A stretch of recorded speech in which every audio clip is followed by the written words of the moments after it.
And one. Hi, everybody. Welcome to Micro Interviews with Local Authors. My name is Adam Jackman. I'm a librarian with the Pierce County Library. And today we have Larry Fowler, a local author. Hi, Larry. Hi, how you doing, Adam? Well, thank you so much for your time today. Now, you have written many books across the genres. I mean, you're definitely all over the board. You've got poetry, mystery, nonfiction, but you're really known. I mean, whenever I bring up your name around town, it's always the Lincoln guy. So you are our resident expert on Lincoln. I noticed that even you're doing lectures at Tacoma Community College on Lincoln. That's right.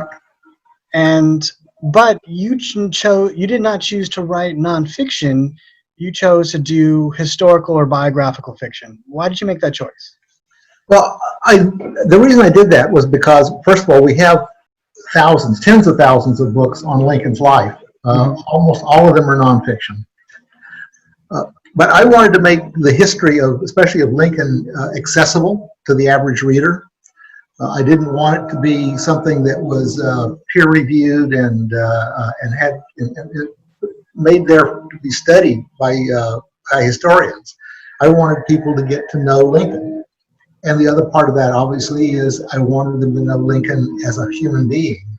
I wanted to know Lincoln as the person that he was, also in his transitions of life, because he wasn't always, well, as I like to tell people in my lectures, he did not come out of the womb with a copy of the Emancipation rolled up in his left hand, wearing a top hat and sporting a beard. That wasn't Lincoln in his early days. So wanted to look at him as he progressed and he grew as a man, and then took on this horrendous responsibility of a divided nation at war. And when the fate of the Republic was much in question. Well, yeah, and there's phenomenal. We're talking about Lincoln Raw was the book. The library has it in digital, which is great, so you can access it anytime. Have you continued on with historical fiction? Or? Yes, I have. As a matter of fact, I have two projects underway right now. Both of them are associated with the Lincoln story. And both of them are dealing with people that historians have neglected largely, who I think had a profound impact on Lincoln's thinking and his development during his years in the White House. The first one is a young black man who was Lincoln's valet. Lincoln hired him initially as a laborer back in Springfield, about a year before he left for the inauguration. And this young man became so important to Lincoln that Lincoln co-signed his mortgage. So we have a 25-year-old black man in Washington, D.C., at that time a slave city. Lincoln winds up thinking highly enough of him that he co-signs a mortgage. And the fascinating thing about that is that not only did the president co-sign this man's mortgage, but he was actually buying a house in Washington, D.C., which was a slave city.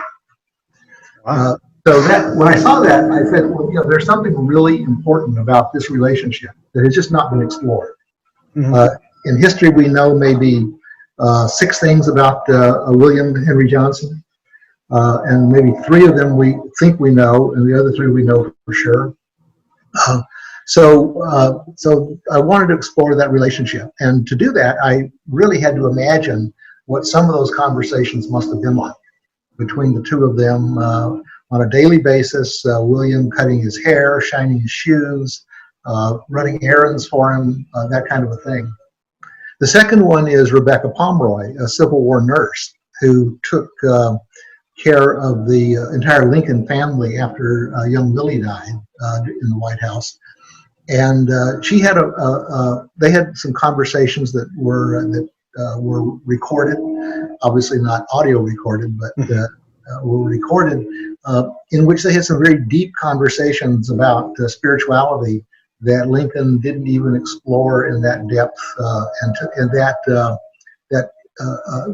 that much transparency to the family pastor. So I wanted to get into that story, and that's what I'm working on now. I'm doing the research on that. So do you have both? Is the first one finished, or are you doing both simultaneously? And what's that like? The first one is finished as far as I'm concerned. Okay. My editor has had it for a while, and I'll be getting her final notes on it here in a few days. I'll make some adjustments. We'll have one more round of, she'll read it one more time. And then this is one that I think I'm going to shop to a publishing house. I have not done that before with any of my books. I've self-published all of them. But this one, I want people to know about it. So I'm thinking about going the route of a national publishing company. And how are you choosing the publisher? I mean, that's something probably people interested in. Well, yes. Okay. So that's I won't be able to say a lot about that because I have my eyes on a very specific publisher, Mm-hmm. and I have a friend who just recently sold across the like 6 million copy mark in terms of books that he sold with them. If anybody's paying attention, they might be able to figure this one out. But anyway, he loves this book. He reviewed an early manuscript of it and fell in love with it. That's the way I'm going to start. And then if that doesn't work out, we'll see what goes next. Okay, that's great. So besides all of this on your plate, which must be 80 hours a week doing research and the writing and finding a publisher, you've also sort of taken now to teaching writing. Can you talk a little bit about that and how you sort of transitioned into that? Do you like it, not like it? Yes, I've done teaching of different kinds, adult teaching, my entire adult life. I've done things with colleges before. I've done workshops for the American Institute of CPAs. I used to be in the world of finance.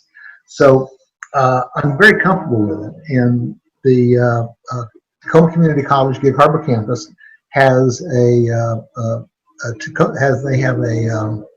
continuing ed program that's quite robust. Mm-hmm. And several years ago, we got together and chatted about it. I think, as a matter of fact, you were one of the people that suggested I try that route. And we decided to go ahead with it. And we've had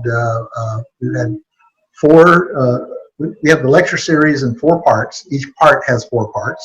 So there's 16 total lectures. And we're starting the next one July 9th. So if people want to consider that, they need to get on board on the computer and sign up for it. It'll be online. It'll be in a Zoom session. Mm-hmm. That is great. Now you're also, though, I know you have a book about helping writers write, like so the psychology of all that. That which I know is very interesting. What you've told me. Have you got a good response? Do you enjoy doing that? I love that class. I thoroughly enjoy doing that. We've had success with it at Tacoma Community College.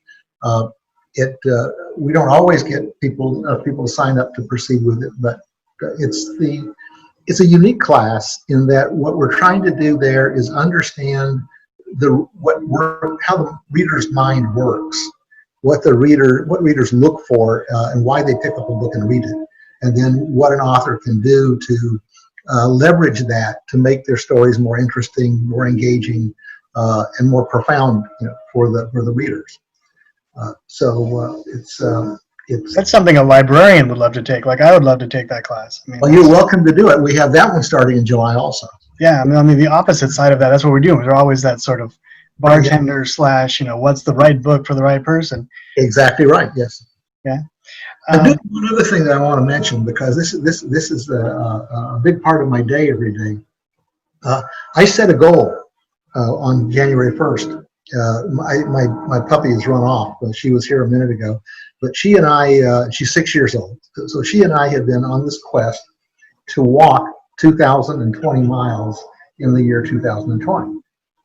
And we are only 15 miles short of the halfway mark as of this moment. Wow.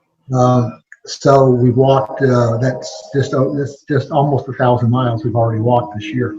So be looking out for me, because I'm going to let people know when we get ready to hit that 2020 mark.